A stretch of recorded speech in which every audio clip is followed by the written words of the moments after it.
જી વહેલી સવારથી જય રણછોડ માખણ ચોર જય જગન્નાથના નારા લાગ્યા છે। વહેલી સવારે 4 વાગ્યાથી ભક્તોની ભીડ ઉમટી છે।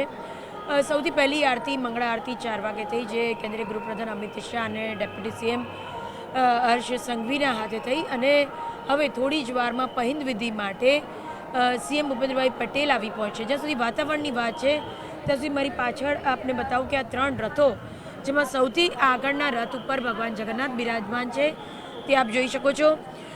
હું આ જે સમગ્ર રથયાત્રા છે તેની શરૂઆતથી જો વાત કરવા માંગુ તો અષાઢ સુદ બીજના પાવન અવસરે અમદાવાદમાં આ પ્રકારે રથયાત્રા યોજવાની શરૂઆત કેવી રીતે થઈ તે કહેવા માંગીશ।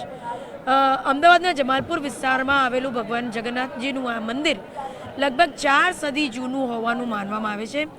મંત નરસિંહદાસજીએ વર્ષ 1978માં અમદાવાદમાં પ્રથમ રથયાત્રાની શરૂઆત કરી હતી। ત્યાંથી દર વર્ષે અષાઢ સુદ બીજના દિવસે ભગવાન નગરચર્યા નીકળે છે અને ભક્તોને દર્શન આપે છે। આ રથયાત્રામાં ભગવાન જગન્નાથ, ભાઈ બળભદ્ર અને બહેન સુભદ્રાજીના 3 રથો જોડાય છે। જમાલપુર મંદિરથી પ્રસ્થાન કર્યા બાદ રથયાત્રા શહેરના પરંપરાગત માર્ગ પરથી પસાર થઈને સરસપુર પહોંચે છે।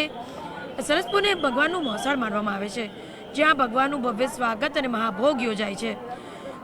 રથયાત્રા પહેલાં પરંપરાગત પહિંદ વિધિનું વિશેષ મહત્વ છે।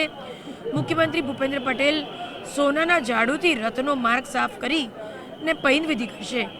આ વિધિ એ સેવા, વિનમ્રતા અને ભગવાન સમક્ષ સૌ સમાન હોવાનો સંદેશ આપે છે। આ વર્ષે રાજ્યમાં નાયબ મુખ્યમંત્રી પણ છે, એટલે હર્ષ સંઘવી પણ સીએમ ભૂપેન્દ્રભાઈ પટેલ સાથે આ પહિંદ વિધિમાં જોડાશે।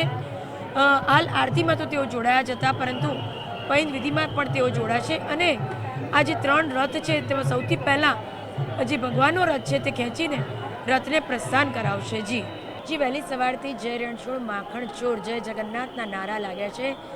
વહેલી સવારે 4 વાગ્યાથી ભક્તોની ભીડ ઉમટી છે।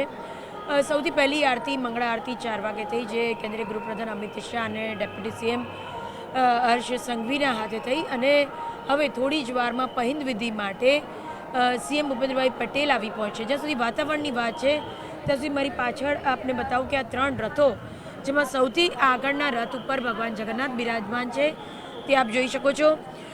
હું આ જે સમગ્ર રથયાત્રા છે તેની શરૂઆતથી જો વાત કરવા માંગુ તો અષાઢ સુદ બીજના પાવન અવસરે અમદાવાદમાં આ પ્રકારે રથયાત્રા યોજવાની શરૂઆત કેવી રીતે થઈ તે કહેવા માંગીશ। અમદાવાદના જમાલપુર વિસ્તારમાં આવેલું ભગવાન જગન્નાથજીનું આ મંદિર લગભગ 4 સદી જૂનું હોવાનું માનવામાં આવે છે। મંત નરસિંહદાસજીએ વર્ષ 1978માં અમદાવાદમાં પ્રથમ રથયાત્રાની શરૂઆત કરી હતી। ત્યાંથી દર વર્ષે અષાઢ સુદ બીજના દિવસે ભગવાન નગરચર્યા નીકળે છે અને ભક્તોને દર્શન આપે છે। આ રથયાત્રામાં ભગવાન જગન્નાથ, ભાઈ બળભદ્ર અને બહેન સુભદ્રાજીના 3 રથો જોડાય છે। જમાલપુર મંદિરથી પ્રસ્થાન કર્યા બાદ રથયાત્રા શહેરના પરંપરાગત માર્ગ પરથી પસાર થઈને સરસપુર પહોંચે છે। સરસપુરને ભગવાનનું મોસાળ માનવામાં આવે છે, જ્યાં ભગવાનનું ભવ્ય સ્વાગત અને મહાભોગ યોજાય છે। રથયાત્રા પહેલાં પરંપરાગત પહિંદ વિધિનું વિશેષ મહત્વ છે। મુખ્યમંત્રી ભૂપેન્દ્ર પટેલ સોનાના ઝાડુથી રથનો માર્ગ સાફ કરીને પહિંદ વિધિ કરશે। આ વિધિ એ સેવા, વિનમ્રતા અને ભગવાન સમક્ષ સૌ સમાન હોવાનો સંદેશ આપે છે। આ વર્ષે રાજ્યમાં નાયબ મુખ્યમંત્રી પણ છે, એટલે હર્ષ સંઘવી પણ સીએમ ભૂપેન્દ્રભાઈ પટેલ સાથે આ પહિંદ વિધિમાં જોડાશે।